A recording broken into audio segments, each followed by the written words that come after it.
The way you, Papa, you know Papa.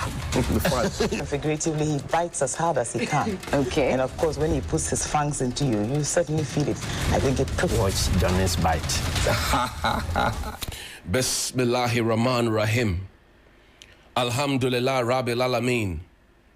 Hasbunallah wa ni'mal wakil. The Lord is my light and my salvation. Whom shall I fear? And yea, though I walk through the valley of the shadow of death, I will fear no evil, for you art with me. Thy rod and thy staff, they comfort me. Thou preparest a table before me in the presence of my enemies.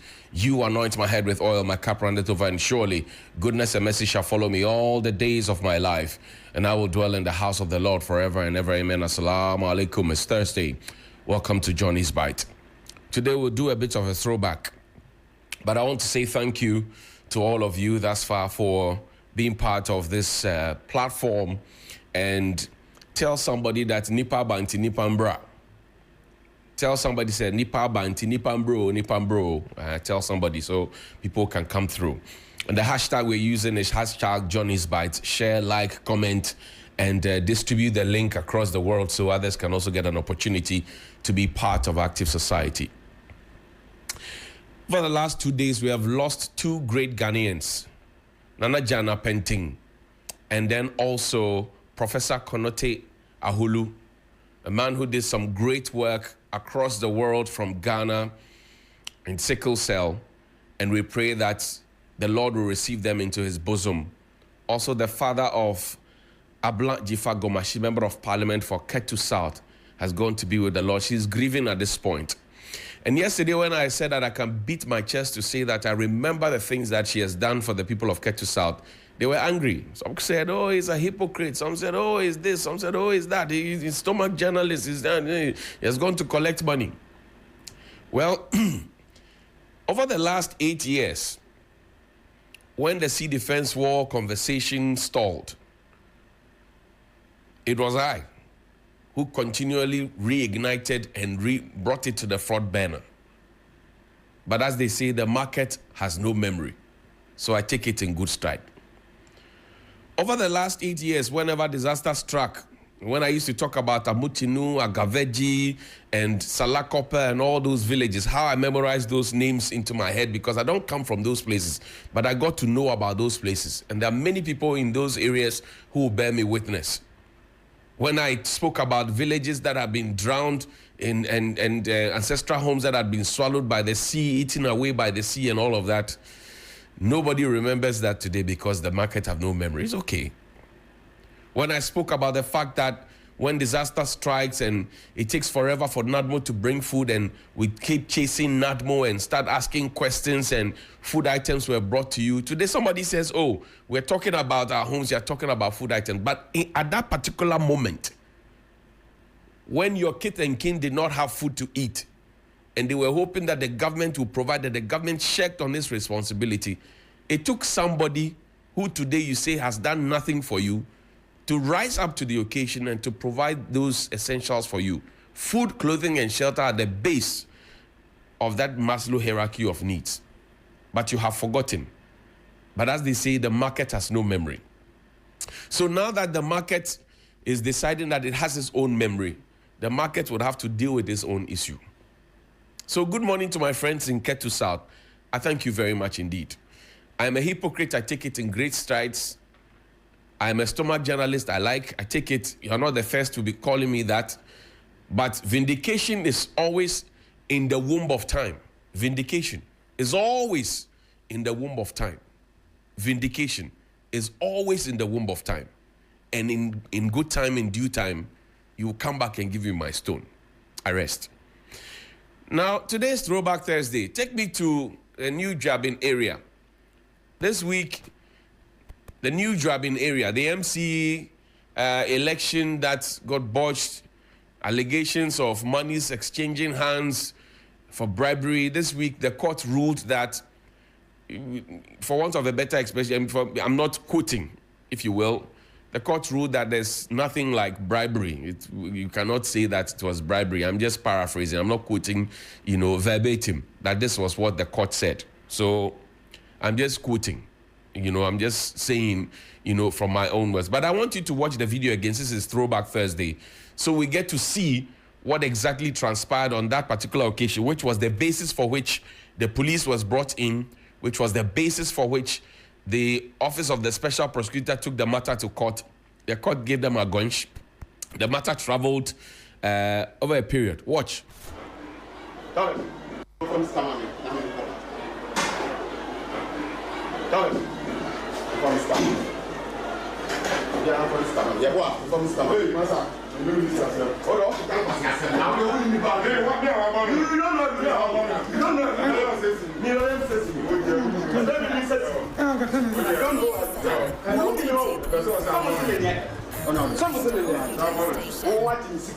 Who said the person? I'm a visitor. I'm a visitor. I'm someone here. Okay.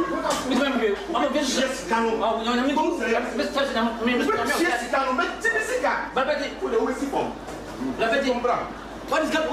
Having someone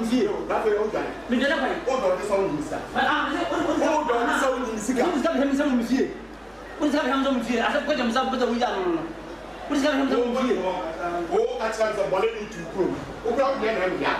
What the town is?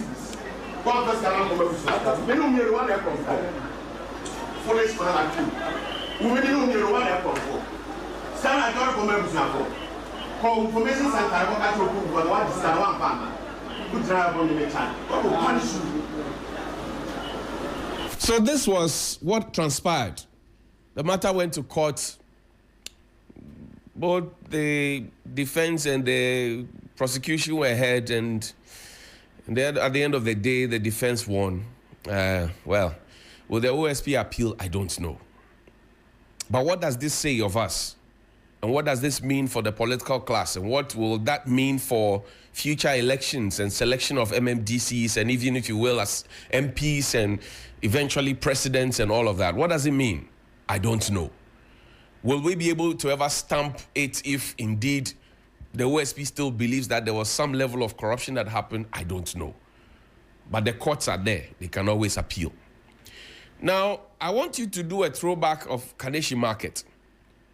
The footbridge particularly, when it was densely populated by traders. And then we will come to the now, because again, the markets have no memory. So people are suddenly beginning to start asking questions. I want to, because you see, I want you to see this video and to see these pictures, because touch wood, if that Kaneshie footbridge is not saved and it breaks, right? This is Makola Market. You put it up there. This is Makola Market. This is what the Makola Market towards fire service, this is what it used to be like. If that Kaneshie footbridge is not saved, right? Put the video up. It's not saved. And if the people had not been cleared here, and just imagine for a second that a truck full of goods, right, fails its brake and runs through this crowd. Imagine the number of people who would have died or gotten hurt. But the markets have no memory. So they have forgotten that their lives have been saved. They are now beginning to ask the question of economy and say, we are talking about what to eat. You are talking about what may possibly happen. That's what the Ketu South people are doing. If that Kaneshie footbridge had not been saved, one day if it breaks down, or one day they will be there, it collapses and people fall off it and people die, they will come back and not remember that somebody came and said, we don't have to sit here to sell, because it will affect the structural integrity of the bridge. So please get off the bridge so that we can save the bridge and extend its lifetime or lifeline. This is the footbridge. This is what it used to be like. But the markets have no memory. It is true, the markets have no memory at all. And people will quickly forget what it is that you did to help. That's why some people say, "Ubuani receipt." This thing, you mark it somewhere. What the MCs have done, Pakualote and Alfred Gazy, what they have done for these two areas that I've mentioned, and Nkrumah Circle, name the rest. Somebody will come up one day to come and ask an economic question and ignore the safety and security question. One day, somebody will come up and ask that question. Oh yes, one day somebody will come up and ask that question. Now show me the now. This was the Kaneshie bridge then. You see, on the left-hand side, on the right-hand side, it's Basa. Basa, Basa. It's not good. It was not good at all. And I've asked the question why suddenly all the market women suddenly become single mothers when, you know, such demolition and decongestion exercises are happening. Suddenly. Just suddenly. Let's see that now. This was the break. You see how the woman was struggling to just navigate her way through. It's so sad. It was so sad. If we are sacking them, are we creating alternative markets? That's another conversation that can be had to answer the economic question. But as of now, the bridge was not made for human beings to go and sit on it perpetually to sell. The bridge was made for pedestrians to be going to and fro. We know what it is, but we won't do the right thing. And when you come up talking about it, they come at you. But the markets have no memory. Now this is, after the people were cleared off the bridge, this is what it looks like. After the people were cleared off the bridge, we can actually be disciplined like this. People can be comfortable like this. People, if the bridge was this accessible, do you think that people would get into a taxi and try and go through the first light traffic before they come onto the other side of the bridge? They will just climb up because they can comfortably walk on it. Comfortably walk on it. But no, and then when you talk about it, they say, hey, at the end of the day, the markets have no memory. Take me to the Supreme Court, please.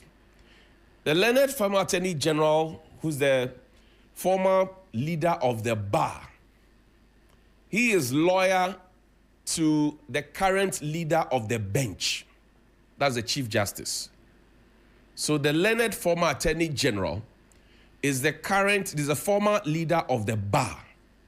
All lawyers in Ghana, at some point, he was their leader, literally. And then the Chief Justice is the leader of the bench, all judges in the country. Now, the Chief Justice has come under some fire because some people have petitioned for it to be removed. It's gone through the processes per Article 146 of the Constitution. There's now the Justice Puaman Committee that she has to appear before. But her lawyers and herself seem to be having some issues with the committee itself and some of their modus operandi, etc. So they took the matter to court, seeking to injunct the process and the committee and all of that. I'm just putting it together. Yesterday, the former leader of the bar, who was his lawyer for the leader of the bench, now two leaders, two towers, they took the matter to court. The court sat. There were 5 judges who sat, led by the acting Chief Justice. Justice Kulendi was there, and some other 3 judges were there. They sat. They looked at what was brought before them, and they said the matter that has been brought before them has no merit. And now, my English is not good, but you can look at that. What does it mean when they say something has no merit? Watch. Former Attorney General, to ask your opinion as a lawyer for Madam Tokonu, what would you say to that? Due process, rule of law, constitutionalism must prevail in Ghana. That is what we see. We did not, on account of people putting pressure on the CJ to resign or do whatever, that we will take a decision. The most important thing is that there must be an upholding of the rule of law in Ghana. And we will continue to assert our rights. So she will the proper thing must be done. As far as I'm saying, the proper thing must be done. And since the Chief Justice, she's been in office, she's been a judicial office holder for more than 25 years or so. She's been at the bar for almost 40 years. She knows what is due process. She knows what is constitutional rights. And I think that's what she's asking for. And how can it be correct that a judge who sat on 2 matters, of which she also sat, be called as witness in a petition against her, and that same judge be made the chairman of the committee that is supposed to inquire into the petitions against the Chief Justice? Clearly, it's untenable. It's only in this country that around the law. And the question is, on what account can she be singled out for removal from office when indeed she did not sit even alone, she sat as part of a panel? One of the judges' father is being made a witness. That's all. That's my comment.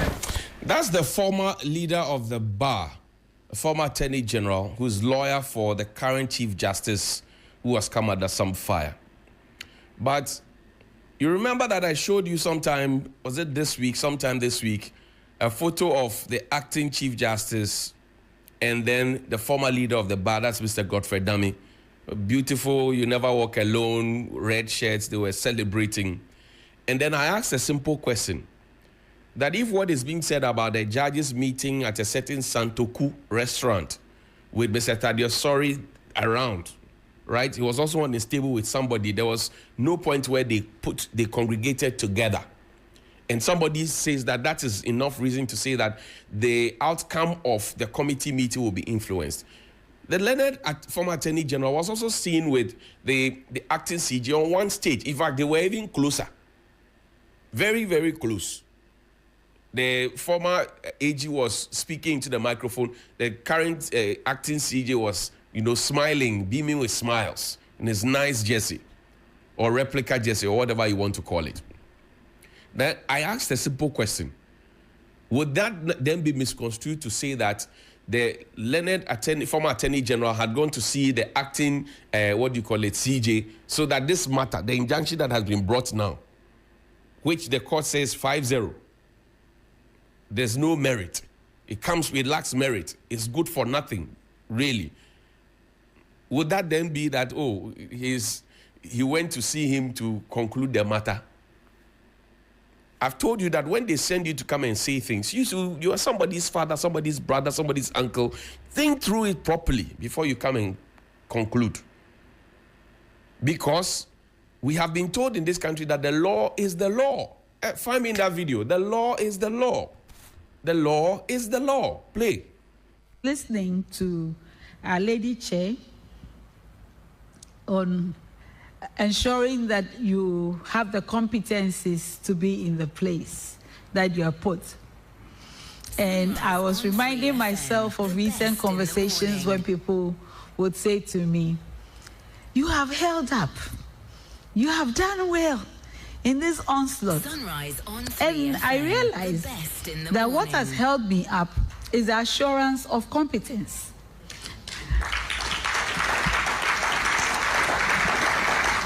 Simply, no decision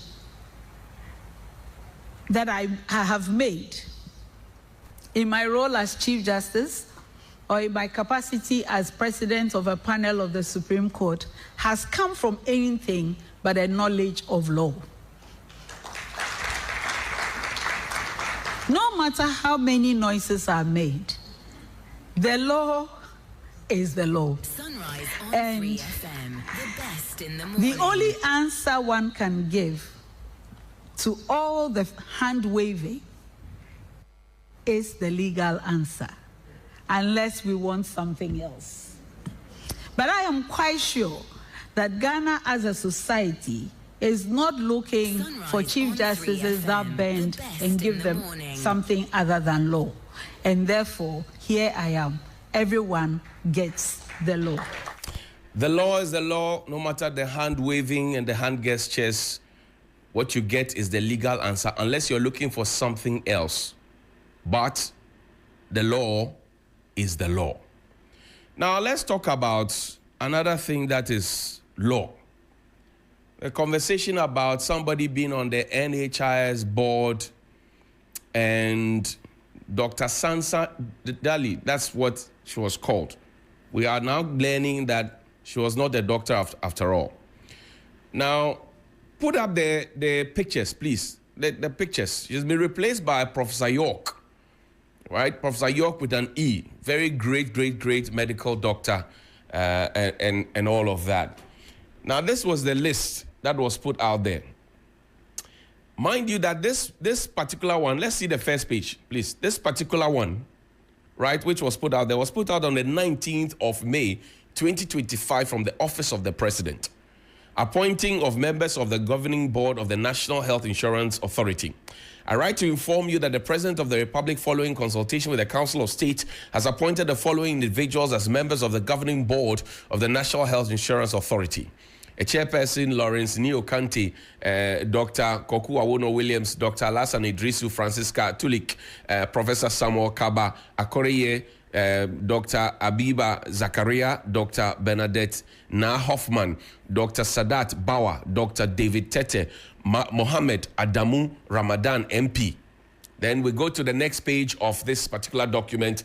Dr. Divine is there. Also, Dr. Ann Sansa Delhi. That's where the problem is, 12.1.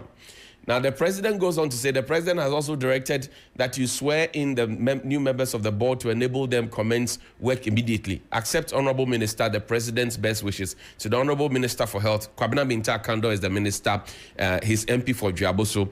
He's a celebrated farmer as well. Callistus Mahama, PhD, secretary to the president. And some people said, oh, because I said I visited him, I've said that, oh, they should have mercy on the ministers. I've not said that. It's a lie.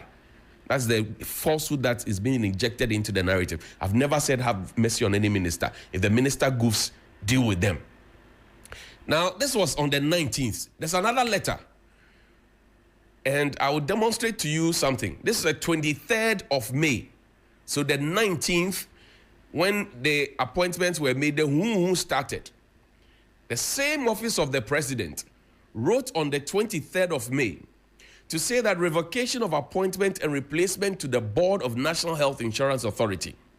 I write to inform you that the President of the Republic has, with immediate effect, revoked the appointment of Ann Sansa Dali as a member of the Board of the National Health Insurance Authority. The President has nominated Professor Med Ernest York to replace her as a member of the board. 2. Kindly take the necessary steps to facilitate the swearing in of Professor Dr. Med Ernest York accordingly. Please accept the assurances of the highest consideration of His Excellency the President of the Republic. Callistus Mahama, again to the Minister, copy to the Vice President and the Chief of Staff at the Jubilee House. Now, Manasseh Azuri Awuni, my colleague and friend, has a very beautiful answer to all of this, because people say, hey, what happened, Dr. York? In fact, let's see Andeli and Professor York, right? Let's see them. So Professor York is a well-known professor. People love him. He's an affable gentleman. Let's see them quickly. So that's Anne on the left-hand side, and that's Prof on the right-hand side. There's another photo of Anne that we can also see, right? So that's Anne on the left, and then that's Professor Ernest York on the right, who's replacing Anne after all the issues were raised about whether or not she's a doctor, whether she's a fake doctor, she's a credible doctor. I'm sure that the security agencies can deal with that matter and deal with it effectively and efficiently. There's another photo of Anne. Let's quickly see it. We don't have too much time, please, so that we can run through the two more issues. So this is another photo of Anne, all right? And then people have raised concerns. But my good friend and colleague, Manasseh Azuri Awuni, he has an intervention that he made, or a comment that he made. He says the government, like everyone else, makes mistakes. What the government does when the people draw its attention to the mistake can distinguish a good government from a bad one. I take it again. The government, like everyone else, makes mistakes. What the government does when the people draw its attention to the mistake can distinguish a good government from a bad one. Yesterday, I played a video. There's a Kwabena Binta kind of video collage. Find it and play it for me. So on the 19th, the presidency wrote with the name of Ann Sansa Dali in there. Questions were raised about her credibility. My good friend and colleague also, Niama Matefio, wrote to the Medical and Dental Council seeking to know whether Ann Sansa Dali is a registered member, she is qualified to practice here, etc. And he was told that no, as of now, we don't know anything. So what we do know, per the records that we have, is Ann is not a doctor, unless she comes to give us further and better particulars to prove that she is. But what we know now is that she's not. So she is not qualified to go in there. Now, they wrote to Niama Matefio. That letter is in circulation. I'll find it for you maybe tomorrow and read that letter for you in full. But then on the 19th, the presidency wrote 20th, 21st, 22nd, 23rd, they wrote to revoke the appointment of Ansansa Dali and replaced her with Professor Ernest York. Now, 24th, 25th, 26th, 27th, 24th, 25th, 26th, 27th. 4 days after, the swearing in was done. Now, play the video for me of the swearing in that was done at the Ministry of Health. And that was what I attended. And some people said, oh, I said that we should have mercy on ministers when they... No. I have not said that. It is not in my DNA to say that. This is the video of the inauguration of the boards. We've always believed that empathy should be the middle name of every health professional. If you do not have empathy, I do not believe you should be a health professional. On you to ensure that clinicians delivering care are competent, ethical, and adequately distributed across the country. We cannot continue to do the same things all the time. We will have to reset the nation. So for the records, Ansansa Dali was not at this event, which happened on the 27th. Today's the 29th. So 2 days ago, when this happened, Anne was not part of it. And Manasseh Azuri says that is the hallmark of a government that listens, not a mampamistic government that doesn't listen. So matter end. Now, let's stay within the health fraternity. The Ghana Registered Nurses and Midwives Association, they have a notice that they put out there. They want to go on strike. Now, I'll tell you why they want to go on strike. There's a legacy debt that had been inherited by this government. Legacy debt. The question to ask is, why were they quiet for all the, not this one, the other one. Why were they quiet for all the 8 years? If they were indeed owed money, 5, 6 years, 7 years, 8 years, why were they quiet?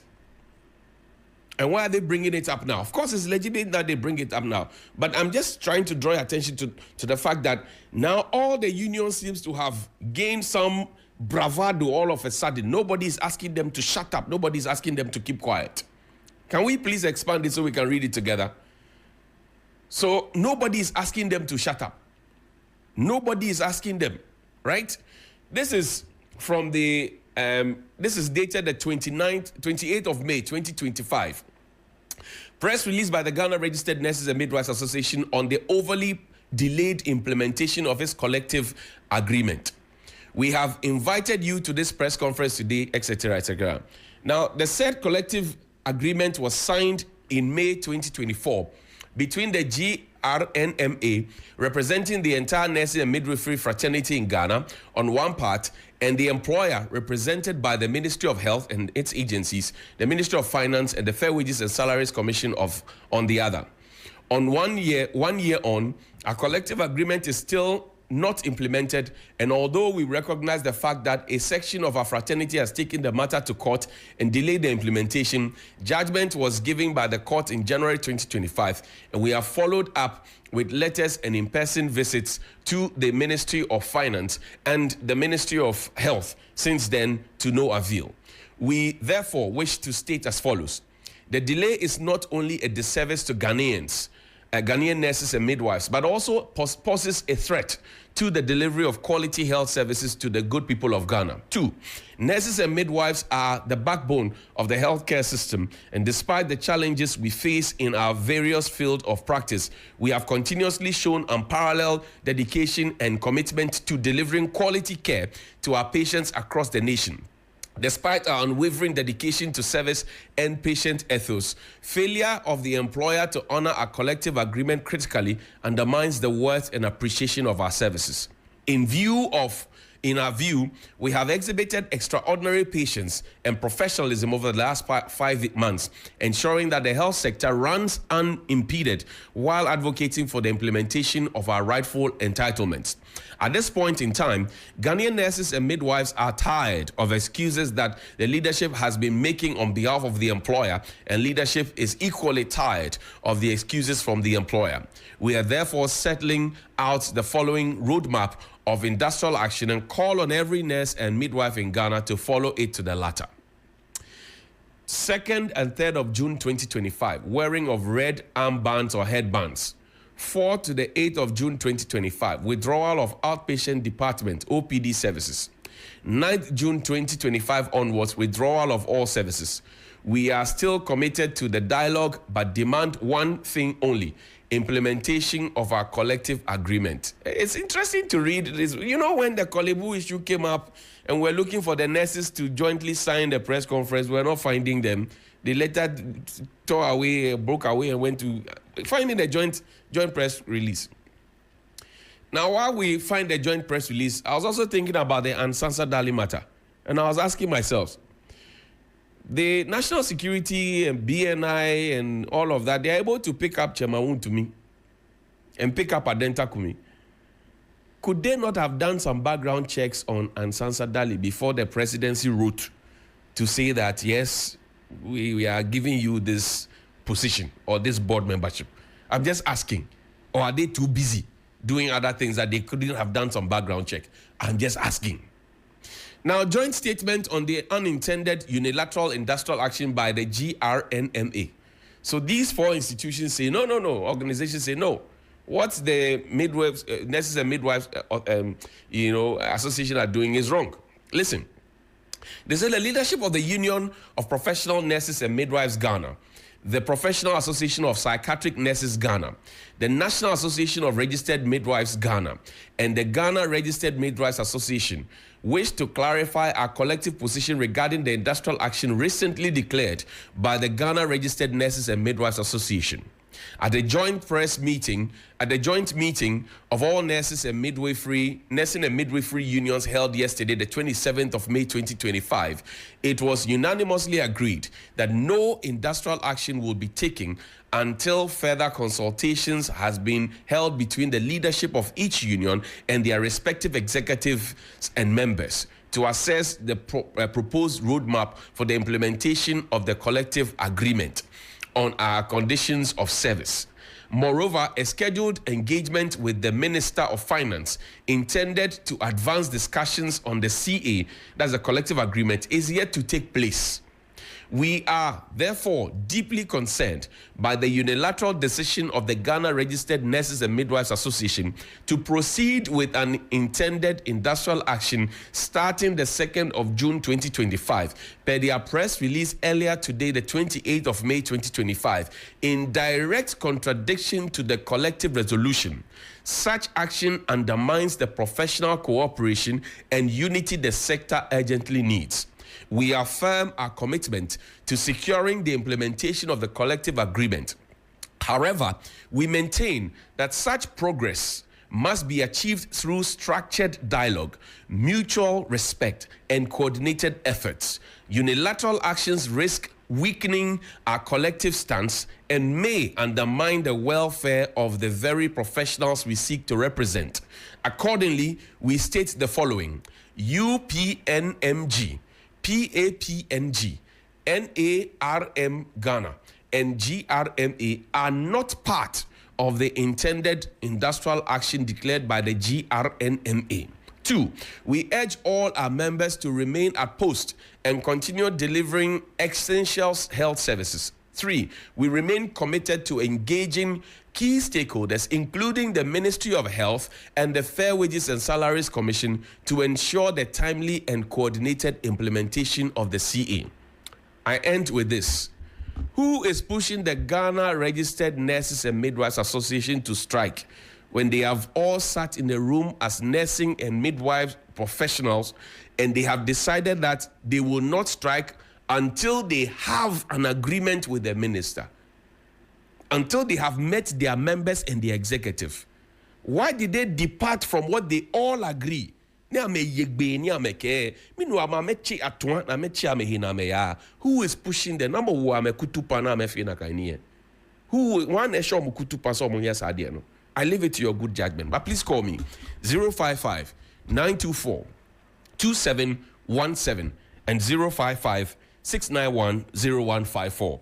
055-924-2717 and 055-691-0154. Good morning. Good morning. Yeah, good morning. Yes, sir. Peter T, how are you?